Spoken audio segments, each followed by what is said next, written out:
لیکن جس میں کسی کو نقصان نہیں ہو رہا پھر تو کوئی حرج نہیں ہے، لیکن ہم اپنے اکابرین کا تقویٰ دیکھیں تو وہ کسی کے چھت کے ذریعے سے کوئی سایہ یا درخت کا سایہ بھی ملا تو اس سے بھی احتیاط کیا کرتے تھے، حالانکہ اس میں کسی کا کچھ بھی نہیں جا رہا، تو احتیاط والی چیز ہے، باقی کسی کا اگر نقصان نہیں ہو رہا تو استعمال کرنے میں کوئی حرج نہیں ہے۔ نقصان نہیں ہو رہا لیکن اگر اگلے بندے کی اجازت کے بارے میں شک ہے تو پھر یہ ہاں، معاملہ اگر ذرا وہ سنجیدہ- اس کی طبیعت پہ بوجھ آنے کا امکان ہے پھر تو بچنا چاہیے، اور اگر ایسا نہیں ہے تو کوئی حرج نہیں ہے۔ بالکل صحیح، ٹھیک ہے۔ اس میں کوئی تھوڑی سی گزارش میں کروں گا، جیسے کہ مولانا عمران بشیر صاحب نے کہا کہ تقویٰ، بالکل یہ درست بات ہے کہ بزرگان دین تقوی کے اس درجے پہ فائز تھے، صحیح ہے۔ اور کئی واقعات بھی ملتے ہیں، لیکن چونکہ ہم ڈیجیٹل ایج سے گزر رہے ہیں ایسے ہی اس لیے ڈیفینیشن جو ہے وہ چیزوں کی اس کے مطابق ہونا ضروری ہے۔ ٹھیک ہے۔ یعنی یہ باقاعدہ چوری کہلائے گی کہ آپ اگر جو ہے وہ اس طریقے سے ہیکنگ کرتے ہیں کسی کا پاس ورڈ کوڈ ورک اور پھر یوز کرتے ہیں، یہ باقاعدہ کلیئر چوری ہے۔ ہاں، یعنی اچھا ایک تو ہیکنگ والا مسئلہ ہے، وہ تو ایک الگ کہ آپ کسی یہ مسئلہ یہ تھا کہ بھائی اوپن ہے، آپ کے گھر کا وائی فائی ہے، آپ نے پاسورڈ نہیں لگایا، میں نے بھی اسے کنیکٹ کر کے انٹرنیٹ استعمال کر لیا۔ اب یہ کیا ہے، انفارمیشن نہیں چرائی لیکن آپ کا انٹرنیٹ استعمال کر اب یہ کیا ہے کہ وائی فائی کنیکشن جب لیے جاتے ہیں نا تو پر ہاؤس جو ہے وہ چارجز ہوتے ہیں باقاعدہ، اب اس کو آپ فریلی یوز کر رہے ہو جبکہ جس کا کنیکشن ہے وہ پے کر رہا ہے، اس کا باقاعدہ جو ہے وہ نقصان ہو رہا ہے، تو یہ آئے گا چوری کی کیٹیگری میں۔ اور اس کے آپ کچھ کہہ رہے ہیں اس میں؟ جی، اس میں اسی طریقے سے ہے کہ اگر اس کی اجازت نہیں ہے، ایک تو یقین ہے کہ ہمیں اجازت ہے،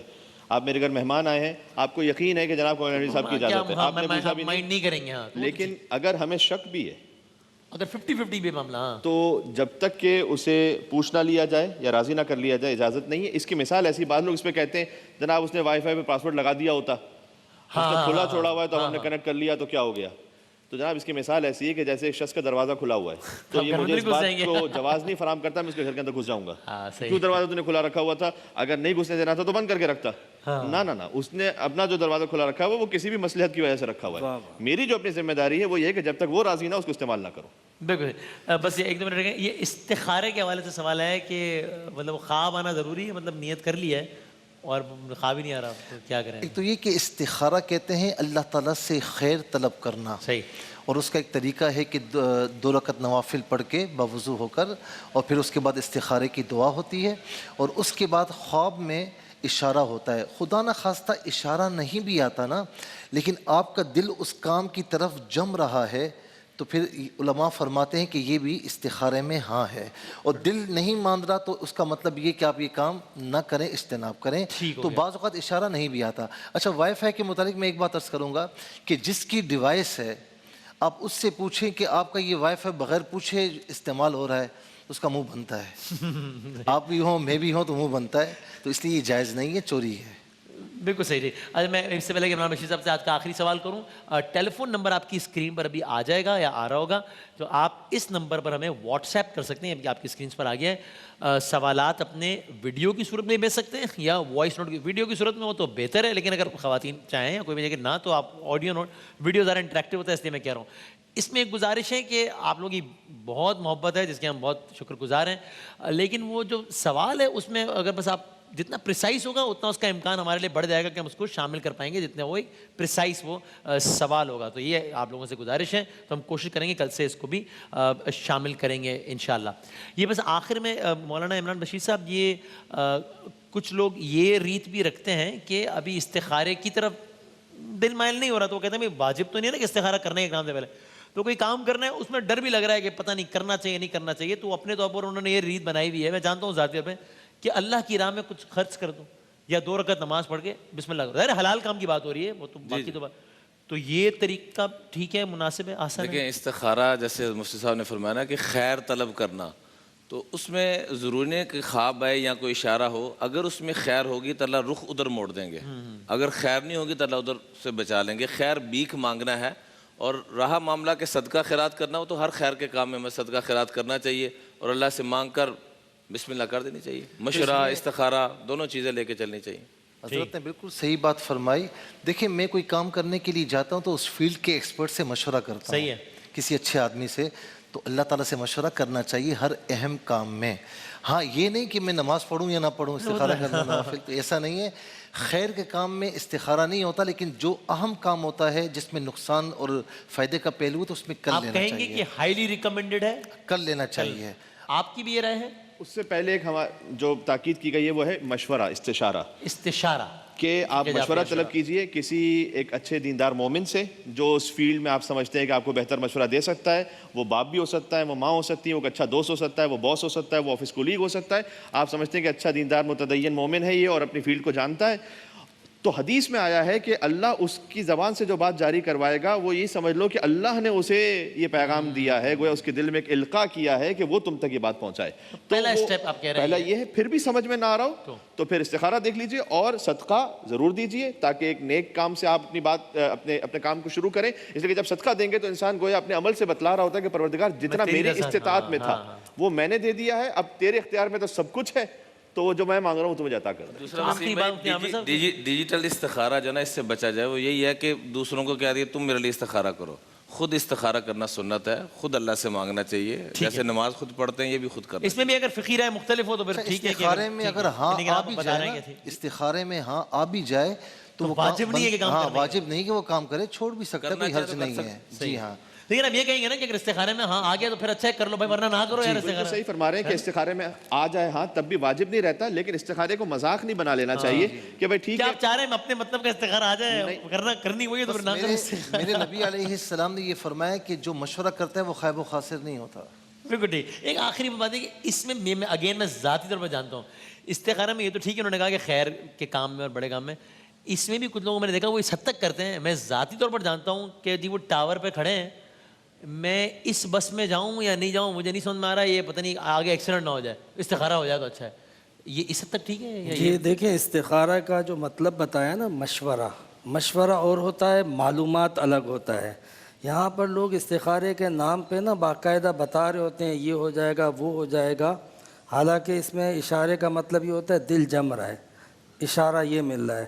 اور جن چیزوں کے بارے میں آپ نے ذکر کیا نا کہ اس بس میں جاؤں، اس فلائٹ میں جاؤں، یہ کروں، تو یہ تھوڑا سا ہماری جو شکی اور وہمی طبیعت ہے یہ اصل میں اس کا تقاضا تھا. جو مشورے والا معاملہ ہے نا، قرآن میں بھی واضح طور پہ نبی کریم علیہ السلام کو حکم دیا گیا نا کہ وَشَاوِرْهُمْ فِي الْأَمْرِ، اپنے معاملات میں مشاورت کرو. تو نبی کریم علیہ السلام سے استخارہ ایک بار ثابت ہے، مشورہ بار بار ثابت ہے. رائٹ، بالکل. بہت نوازش، بہت شکریہ. مختلف موضوعات پہ بات ہو گئی. انشاءاللہ کل بھی آپ کے سوالات ہم باقاعدہ طور پہ شامل کریں گے انشاءاللہ. ڈیجیٹل استخارے کے حوالے سے اپنے مکتبہ فکر کی رائے دے دی ہے عمران بشیر صاحب نے، باقی تمام مکاتب فکر کی اپنی رائے ہوئی، لیکن ڈیجیٹل ہم سوالات آپ کو ضرور شامل کریں. اس پر تو سب کا اتفاق ہے. یہ بریک کے بعد انشاءاللہ ہمارا کوئز کا سیگمنٹ ہوگا انشاءاللہ.